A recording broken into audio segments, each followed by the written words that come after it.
Right, so take your seat. Give yourself a few moments for settling in. And there's a definite sort of transition, I think. In arts like Tai Chi, there is this tradition coming from the background cultures that they arose from. Of the sort of like the bow, you bow at the start and you bow at the finish, and you bow whenever you come into the room. And it can get a bit formalized. It can feel like you spend more time bowing than actually doing whatever you're there to do. But behind it is this idea of respect for one thing, for the people you're with, for the teachers, for the students, for the place, and so on and so forth. But also, I think it's just so that you don't just sort of wander in casually and start. That there's a definite starting point to to to to the practice. That it's almost makes it a more kind of conscious thing. You don't have to bow to do that. I don't teach very formally, but I think that idea that we're starting now, and so there's a definite. I'm going to change mode in a way. So you're thinking about your posture, thinking about your breathing, perhaps, and just allowing the other things in your life to sort of ease back a little bit. There's not pushing them away or anything like that. And when thoughts kind of occur, and when you suddenly start thinking what you've got to do after the session or something like that, rather than thinking that you've somehow failed, because I think that's an unrealistic kind of aspiration that we're never going to have any extraneous thoughts. Actually, we just want to change our responses to that. And the response that we want is just a simple coming back to this awareness of posture and so on and so forth, the movements that we make. So in a way, you have to acknowledge the thought. Yes, it's a valid thought. It's not what I want to deal with right now. And that's a very creative response. If you think, well, I mustn't think that, then you kind of harden everything up.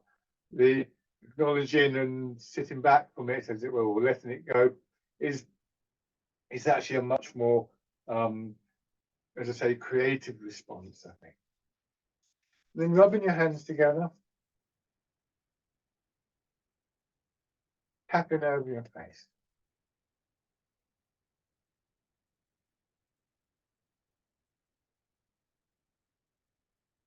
Over your head and neck.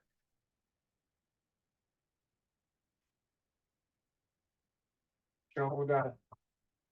And your arm.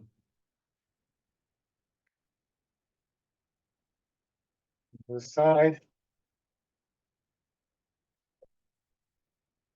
The upper part of your chest.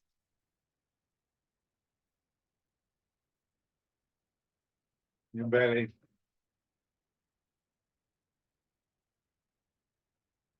And your legs.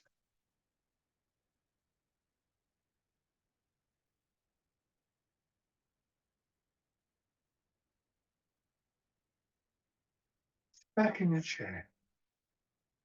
Just feel yourself, feel your weight sinking. And when I use a term like letting go or releasing, there's invariably this kind of response within the body as well. And it might just be because we've sort of decided to bring our attention back rather than follow that thought up. It's hard to tell when you get distracted. So the very fact that you were distracted means that you're not that aware of what's going on. So quite often you could be sitting here or standing doing the exercises and something, oh, hold on, I'm not really aware of what I'm doing. Again, this is all quite normal. And again, it's the response to that rather than the fact that it's happened that we want to focus our attention on. Almost inevitably, as I say, when that happens, there's some kind of physicality to it. It might be that we realize that we stiffened up in our hips, or maybe, we've locked our knees, we slip back into habits of posture and movement that have been sort of developed all through our lives, and then we can start to release them. So there's a double benefit, I think, to this changing in our response. That one, we do get that greater sense of calmness, and the other is, of course, we get the physical changes. So just looking at this quality of song, of releasing, of allowing your weight to sink through, and the sort of characteristics that arise in maybe in your breathing, this general sense of circulation, maybe specific parts of your body that soften up, maybe specific parts of your body that are still resistant to that. They can all kind of anchor your attention in your body.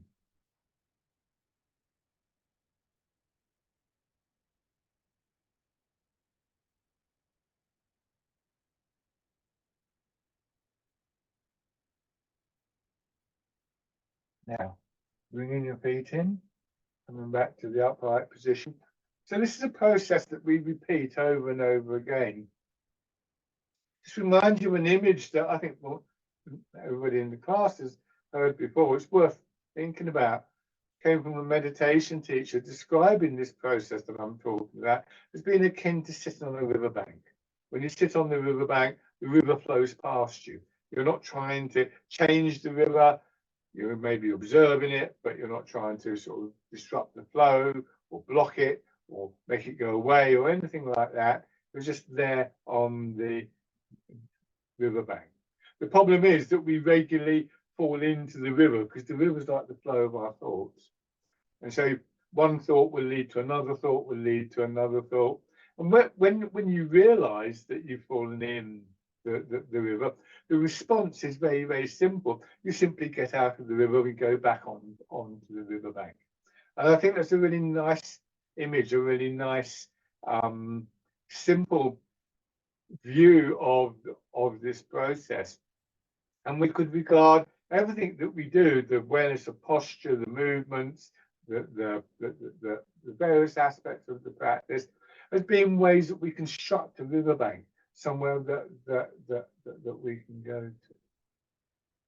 So the posture that we're ideally looking for, without straining, is to have a third of our weight in our feet, so the majority of the weight sinking into the chair through lower back, hips, buttocks. Looking for that feeling of a kind of unclenching, a releasing feeling as much as you can. Maybe having to adjust your posture to allow that to happen. And remember that you're not stuck in this forward position. You can sit back, you can rest your back, and so on and so forth. Beginning to turn your head. And as we go through these initial exercises, they're very simple, of course. So we've got time to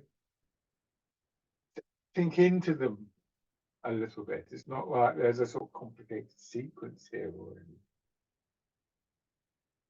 Very simple movement, so we can begin to see how this is working in our bodies. And you may well get a sense of movement, not just in your neck and shoulders, but down either side of your spine.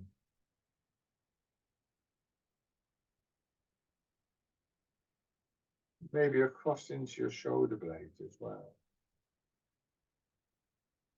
Very, very gently.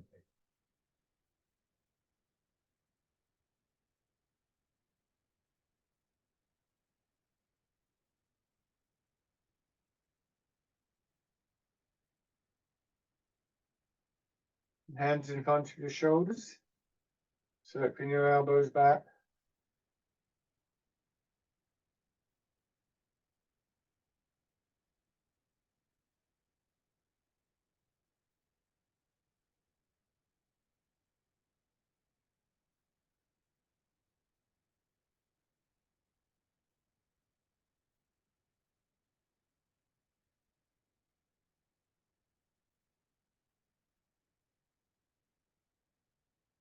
Going forwards. So that process of coming back to the riverbank, or however you view it, is the foundation for the all the other kind of aspects of mind that come into this practice. So when we're on the riverbank, we're able to focus our intention more precisely. Bring your hands down to your sides, winding around. We are able to begin to focus our attention just a little bit more and get that greater sense of calmness, less agitation.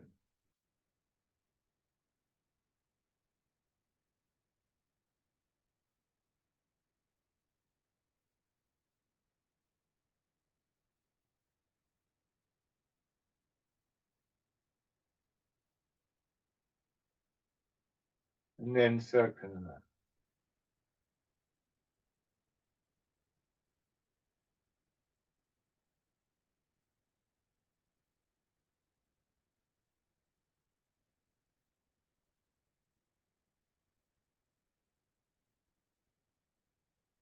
And back the other way.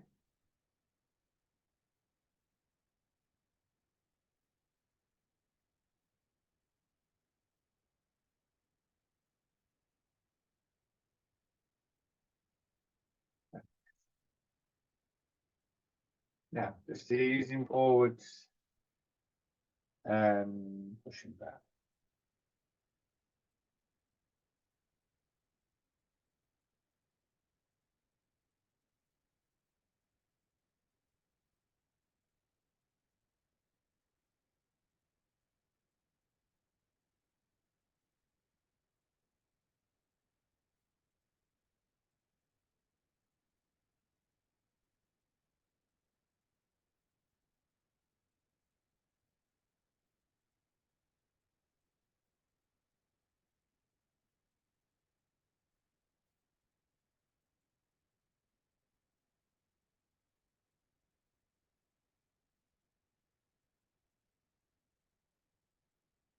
Turn a little.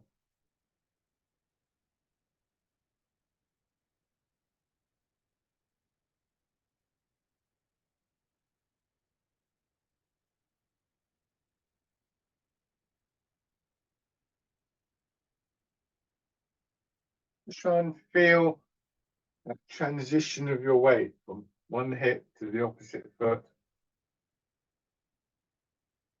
And when you turn in the center of your body, changes to the other diagonal.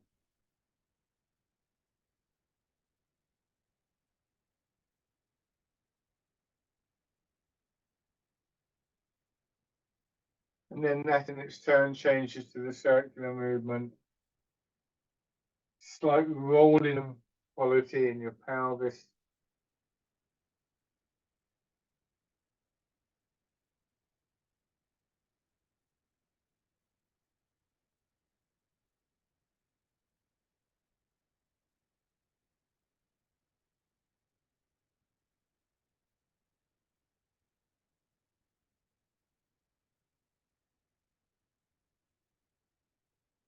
Circle in the other direction.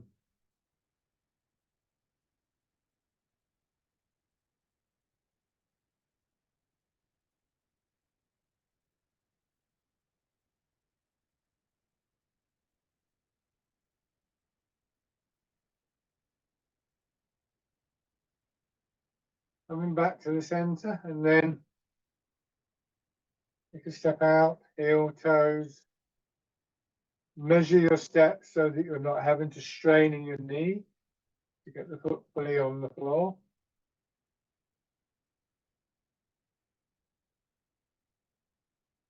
And try that with the other side. Try not to stiffen up in your back or your shoulders as you move your leg.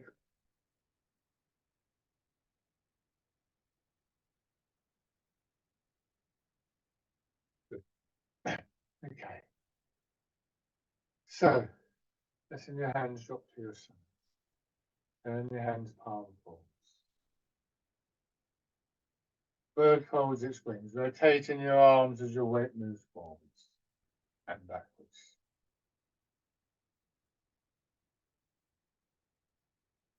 The hands stay below your shoulders as you do this. So there's no extra forward and backward movement in your hands.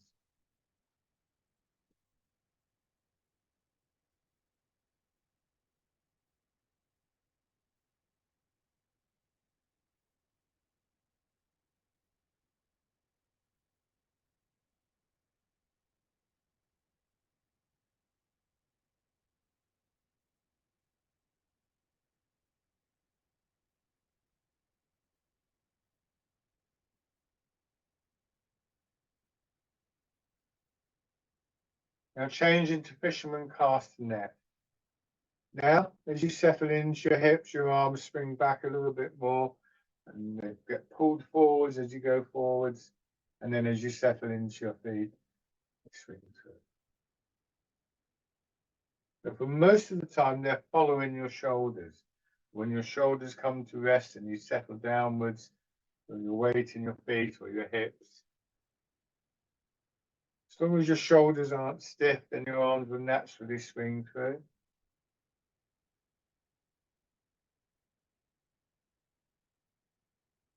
And just, if you can do this, focusing your attention into areas like your back, your spine, your sides, and just observing and seeing if there's any kind of change there, any kind of rhythm of expansion and contraction.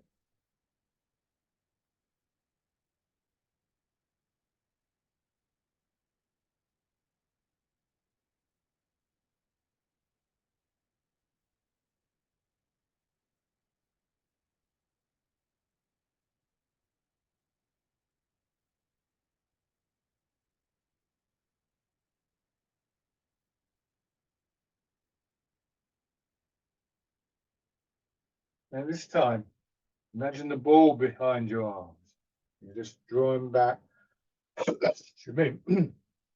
again, the ball there, and as you come back, you're just sliding your fingers over the ball.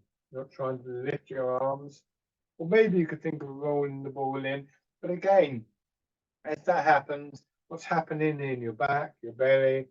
Where do you feel those internal movements that will become more obvious, more clear to you from that still point on the riverbank?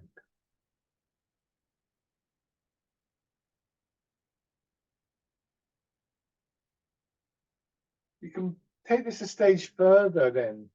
Once we feel those movements, they're often the movements most likely to be influenced by your intention in one way or another. Just memory of the expansion in your belly or your chest or whatever. Intention is like an instruction to your body. Expand there or move in this way or whatever.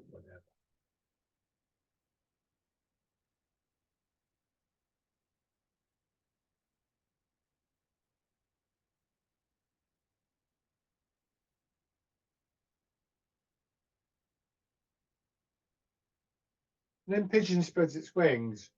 And of course, one of the things that our intention is carried by is memory and the familiarity with the sequence of movements. And for those of you who've been doing this for a while and familiar with the sequence, just the name of the movement may be enough to stimulate the change.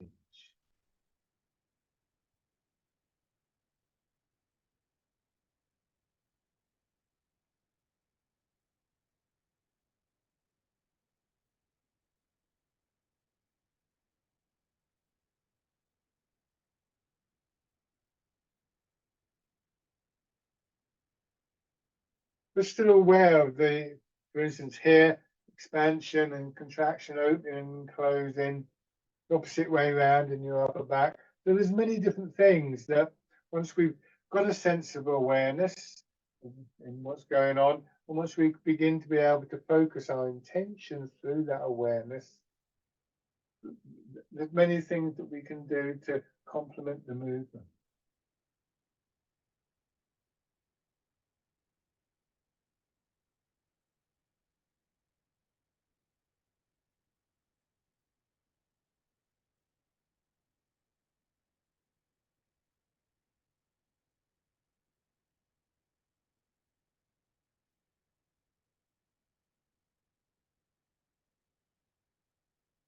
Good, and then pushing away.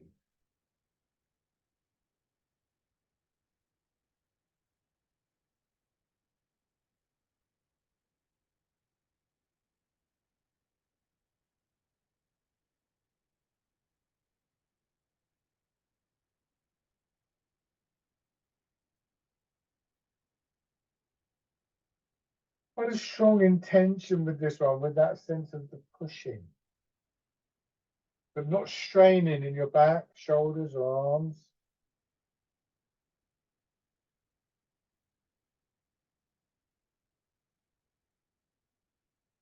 And try not to overextend the hand. It's not this.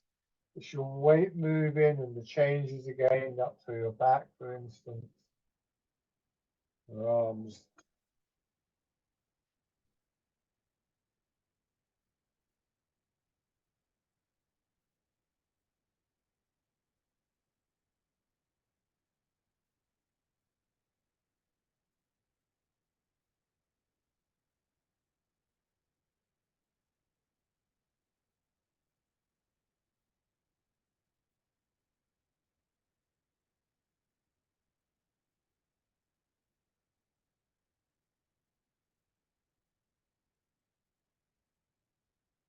Now change again.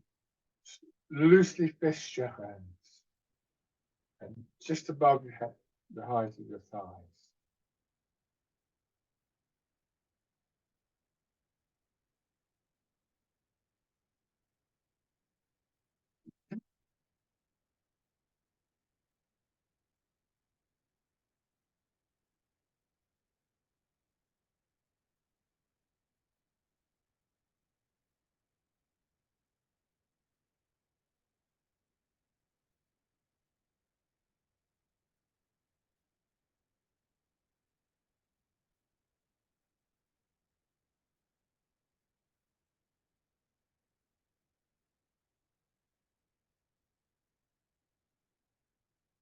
Come forwards, open your fist, turn your hands out, push them out, almost like you're doing the breaststrokes, winding your hands back in and pressing forward. You do this, notice how I come back, it's my shoulders going back that draws my hand back. They don't go behind the body, they go down and in to there. I can't do it on both sides, the chair and the wall. See how the elbow drops down, that brings your hand back into position.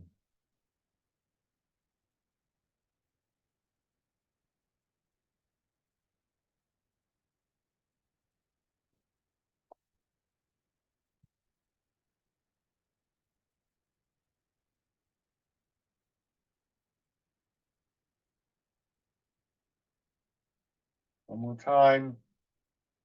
Coming back. Turn your hands palm down. Again, just slightly above tops of your legs. Polishing the table. Extending out. And drawing back. And the other way. Pushing forward. Slide your hands forwards. Be careful not to lock up in your elbows, shoulders.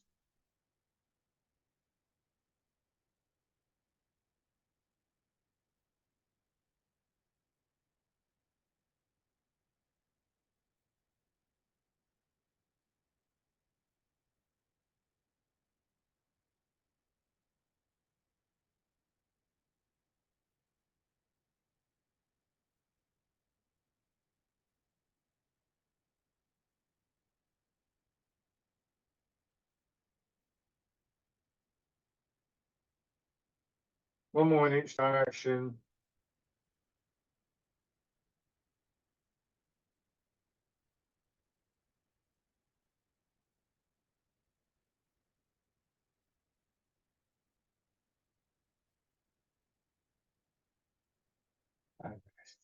I feel this idea of sort of, in a way, to extending your awareness out and maybe losing touch with what's going on and then coming back in is kind of built into the system in Tai Chi, in the sense that there is an expanding stage, and it's reasonable to suppose that our awareness expands out with that, and there's a contracting stage.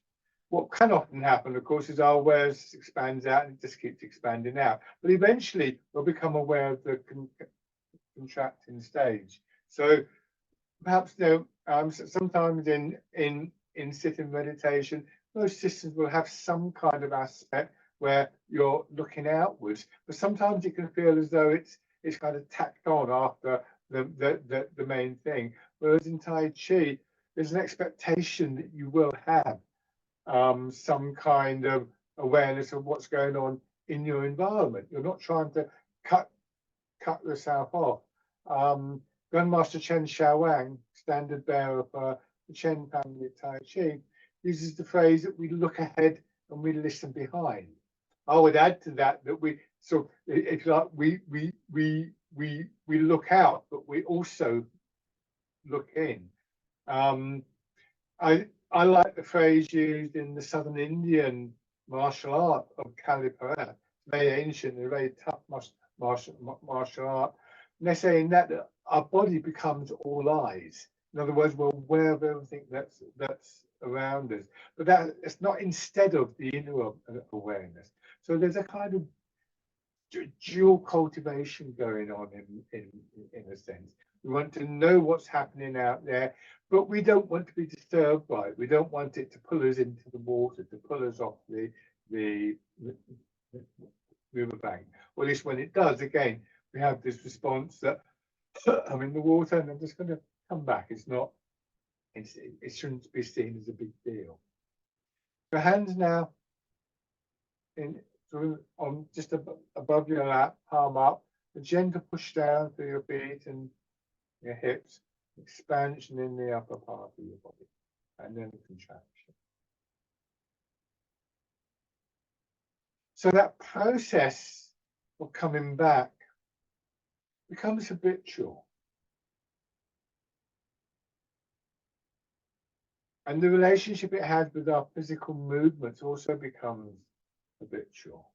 There's a quality of movement that we become familiar with and that we begin to have an intention to reproduce. And it's simply not possible to know that you have that quality of movement if you're not actually aware.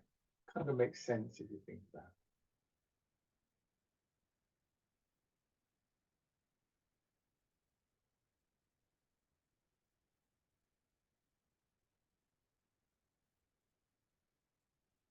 And expanding, contracting.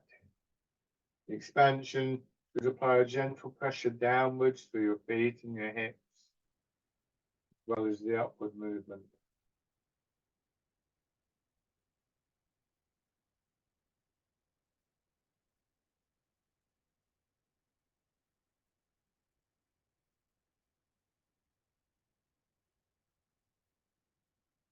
More.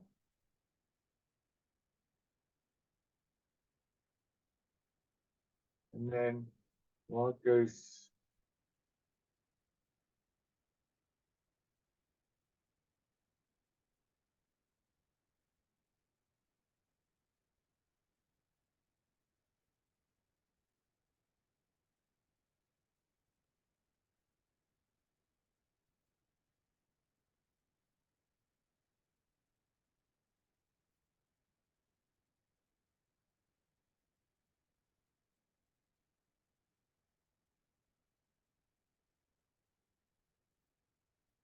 one more time. And then easing forwards, heart in the clouds. With this one, you sit back into your hips before you push up.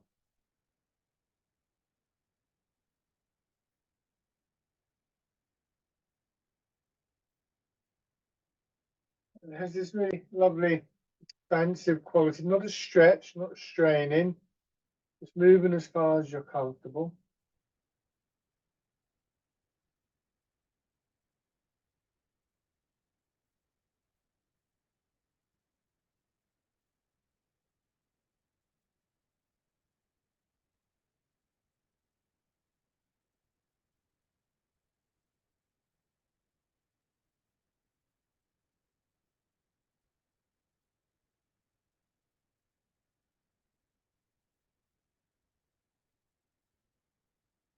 Last time, stay back, more of your weight in your hips, letting your hands drop down again, hanging from your shoulders, and then dragon plucks the stars from the sky. Doing the expansion through the left side of your body, or whichever side of the body the arm is moving from, and then contracting back into your hips, into your feet. Change sides.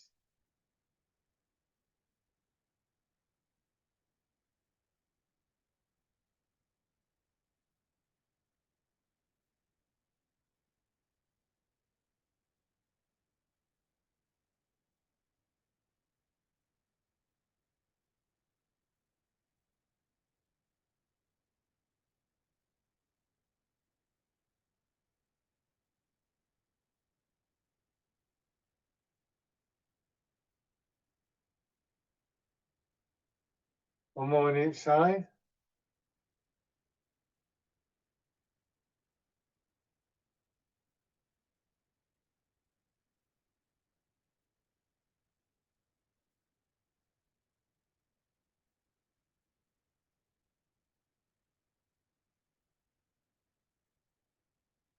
Bring your hands around in front, and this time another little push up, and if it's comfortable, slightly above your head. The length and a gentle lengthening through your spine, and then contraction. Pushing out and back.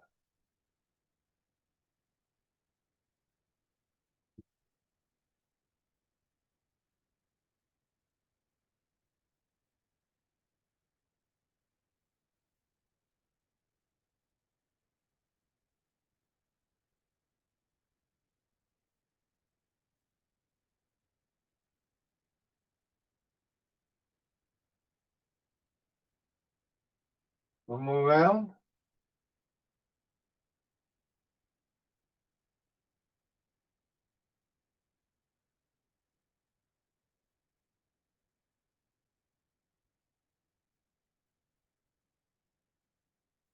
Put out just on the hill, knees still a little bit bent, scooping the sea, looking at the sky. Hips drop back in your chair, the shoulders follow, your arms and hands follow the movement of your shoulders. So try not to strain as you come back into that upright stance.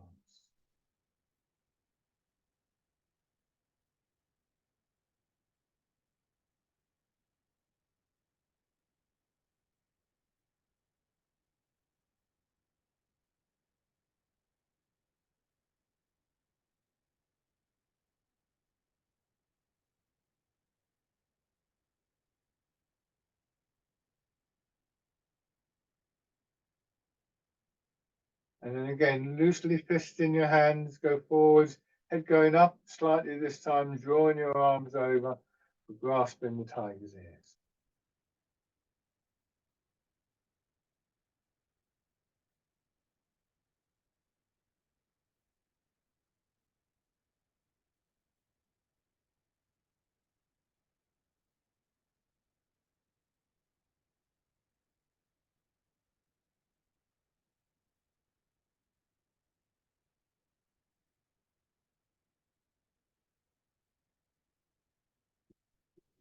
One time.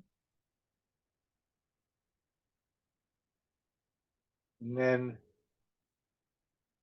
switch over. And the foot out. Remember, don't lock your knee. As you go forwards in this movement, majority of your weight stays back. So your hips are already seemingly falling back in the chair. Don't force the movement.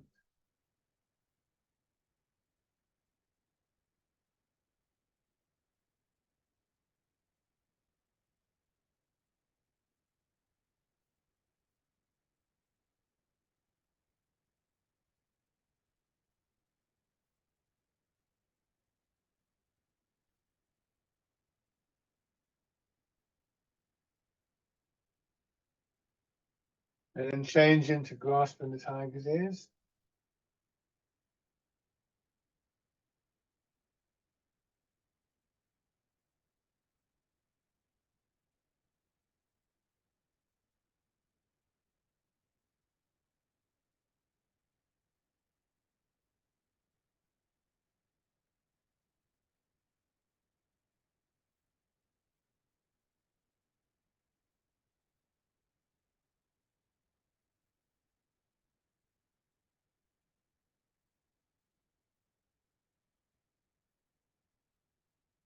And then just come back to the sitting position, settling in again, take a couple of slow, gentle breaths.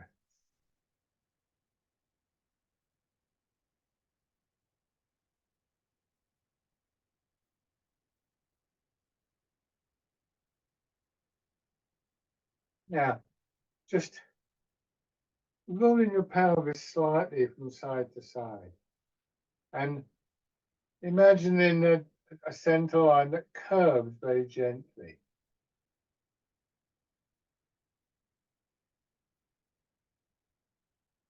When my shoulders go one way, I can gently push my legs the other way.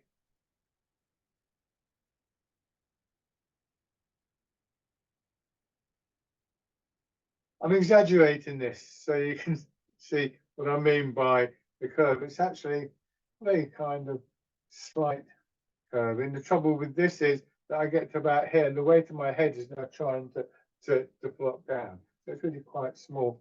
This is the basis for the exercise Swimming Dragon.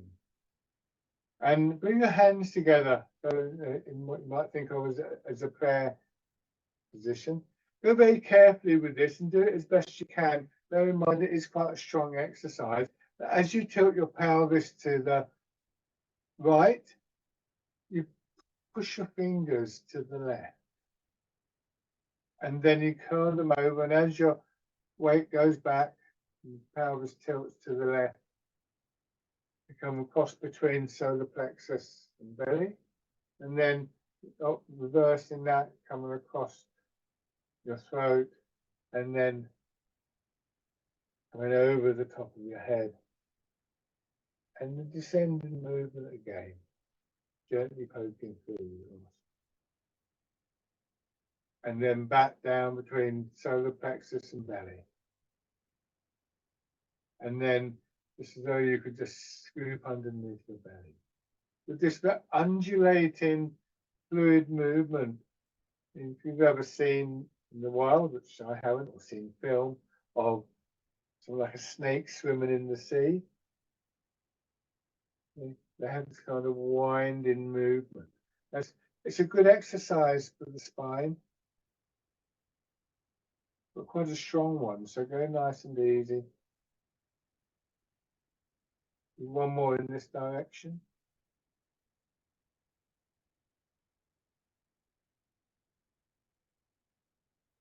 For those of you familiar with the term, then actually what's happening is you're tracing circles around the three dantians, the lower, the middle, and the upper.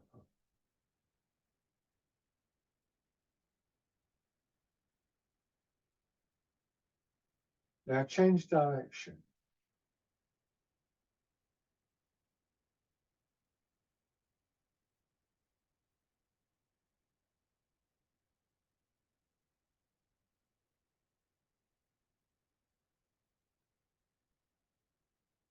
Over the top of your head. Very gently.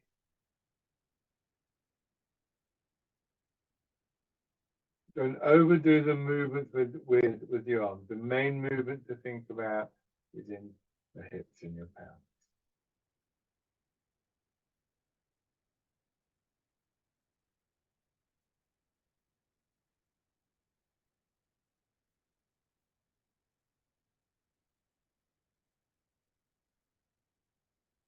And then just let your hands come to rest again. Swimming Dragon.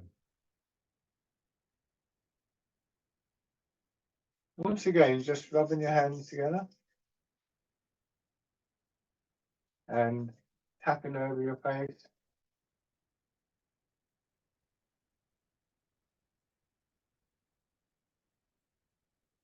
Over your head and neck.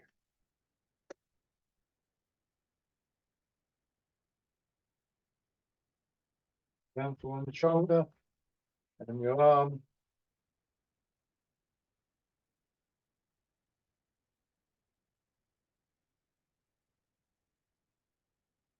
The other side.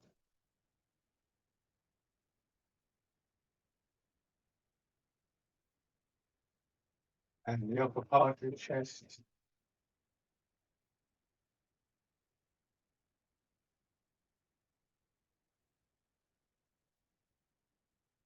Then light on your belly.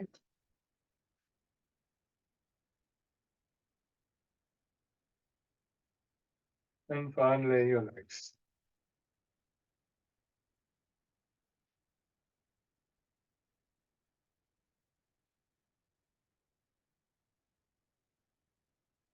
Hands resting on your legs, and just push your heels up. And you get a little bit of circulation and feeling back into your feet, calves and thighs.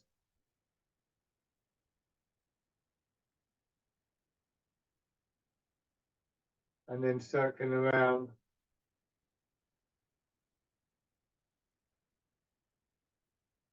and back the other way.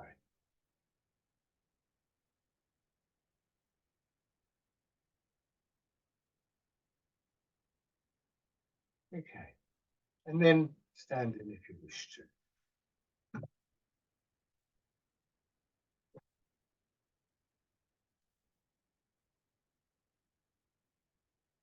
So whether we're seated or whether we're standing, those internal processes of mind and body, I wouldn't say they're the same because your physical structure is different. So physically, there are going to be differences, but there's still that process of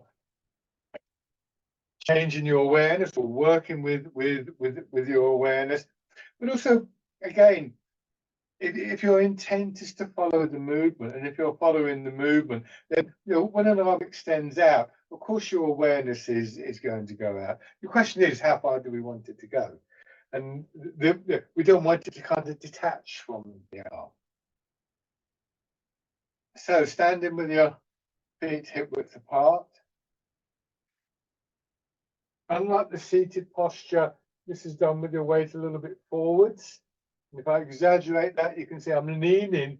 The inevitable outcome is that I sort of stumble forwards, and it's going to create a stiffening in my shoulders to stop that happening. And instead of that, we just let our hips drop back. I'm exaggerating this a little bit. It's a very slight movement. As you've been coming for a while, just remember that sense of the releasing in your hips and the softening of your knees. And then hips dropping down and pushing up, expanding, contracting. And there's a limit to how far we can go in any different direction. Eventually, the upward movement of expansion is overcome by the downward pull of gravity. But then as we sink down, the resistance in the body, that spring resistance, increases until it, in its turn, overcomes gravity. So when we're thinking about returning, there could be a moment when it returns. Sometimes you can get caught up in a thought process and it just grabs you, it just takes hold. And you kind of wait for the opportunity to bring your attention back. Bringing the hands around as though you're cradling the ball, pushing up. And sinking. Expanding. And contract.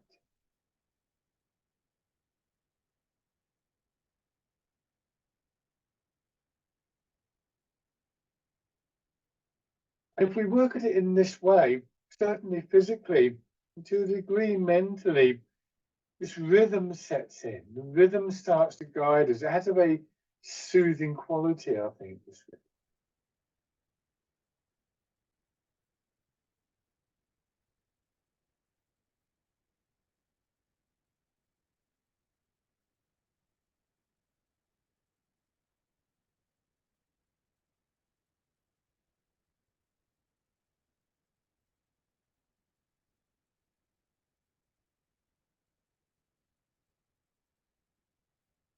So an awareness, a growing awareness of those internal sensations of movement become part of the riverbank, part of what we return to, part of what sometimes will call us back. Because we become so accustomed to this way of moving. It's like there's when when we lose that quality of movement, it's like there's a little kind of voice saying something's not quite, something's, you know, you've lost something here.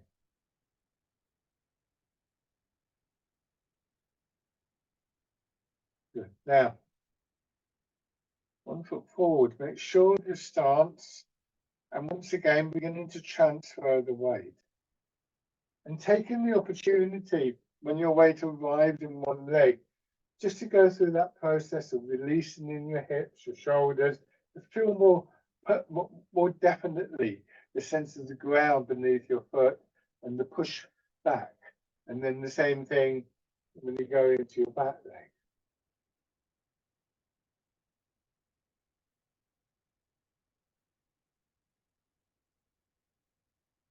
So all of these aspects can anchor our attention.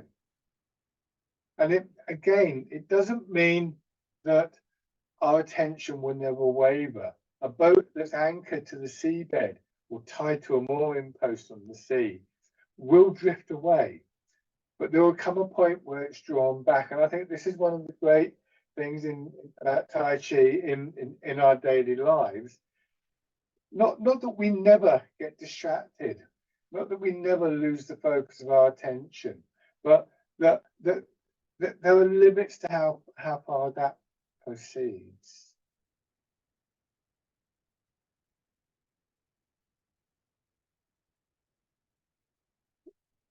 Drop your front hip, raise the front toes up. Drop the back hip, back knee gets pushed forwards and your heel comes up.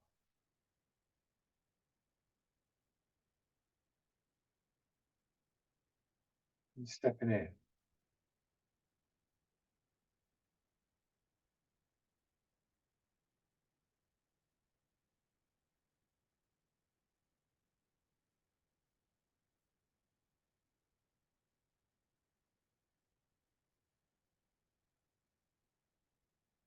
And then on the other side.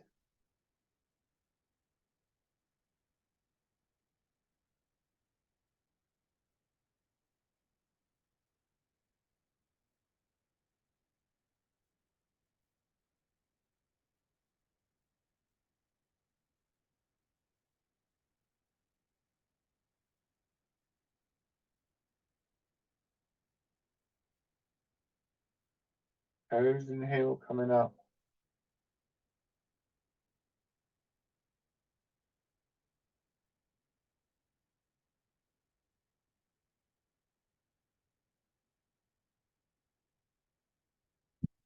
In.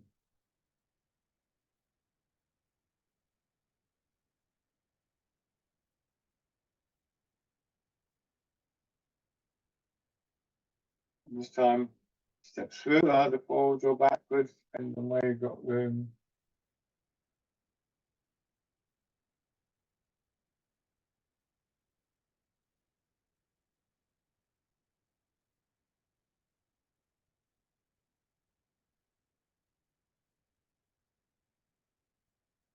And then push back.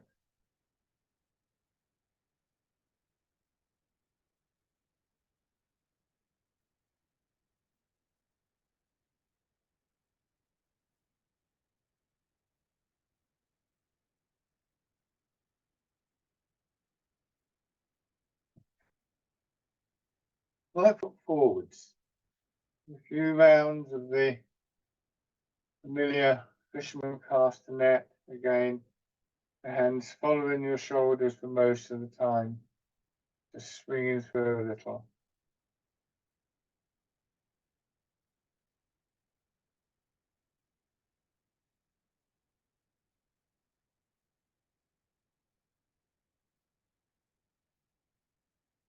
This time as you go back, turn.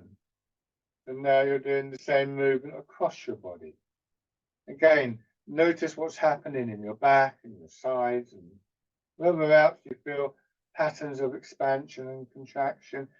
And the intention is to build those so that your arms start to move a little bit further. And we come to this sideways figure of 8, or if you prefer, the infinity sign.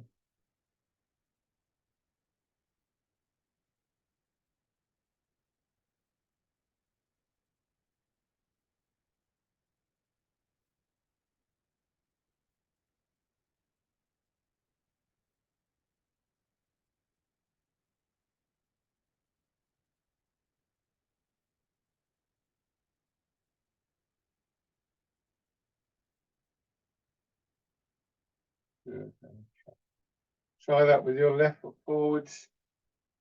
Fisherman cast the net.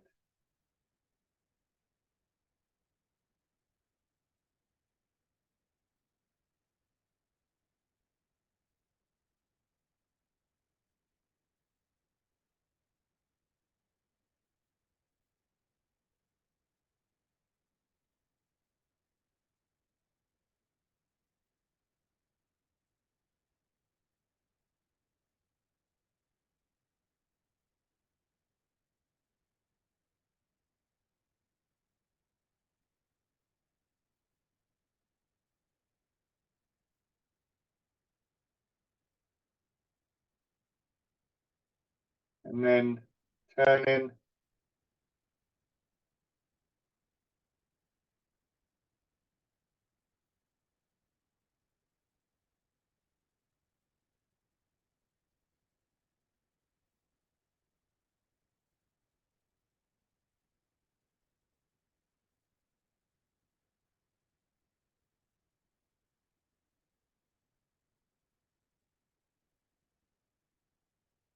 And swing it over.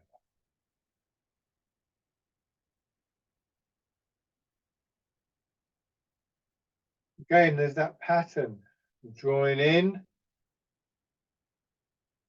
and then feeling the push out, changing once again to the drawing. And this time, bringing the stepping back into the movement, either forwards or backwards, bring the foot in, steady yourself here, step through. Once again, steady yourself, checking your posture. And then after that, if it's appropriate, you can maybe bring the foot in and raise the knee.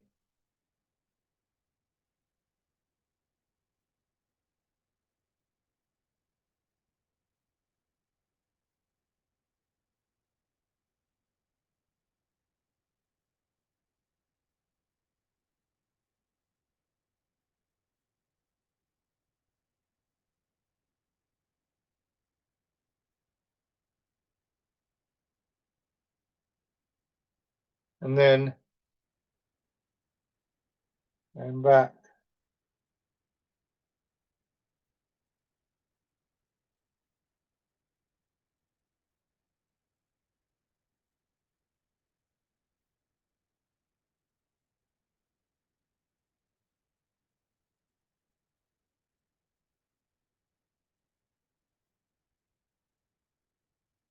And bring your feet back. Shake out. So, go back to your chair.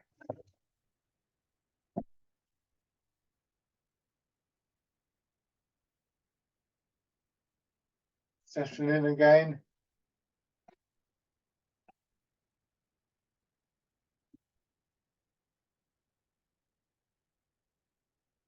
Letting your hands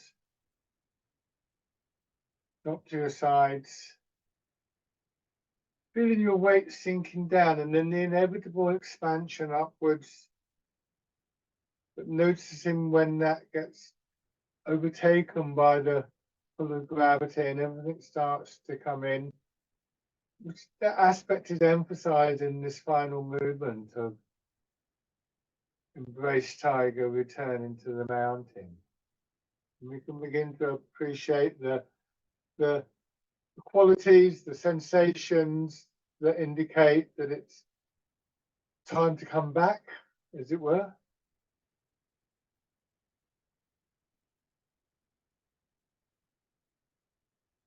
Expanding and then just beginning to feel the contraction, drawing your arms around and in and down.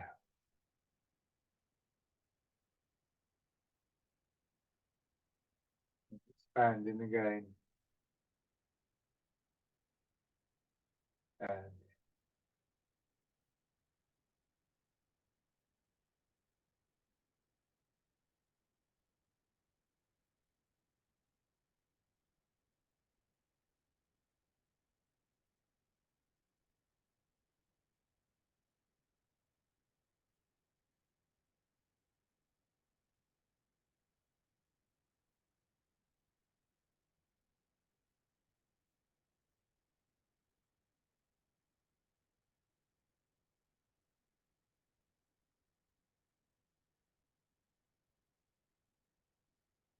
One more round.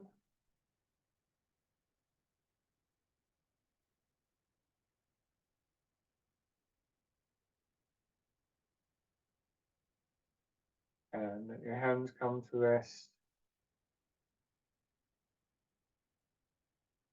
And now your attention is just coming to rest in this posture, maybe with your breathing, certainly aware of your weight, the alignment of your body with the pull of gravity.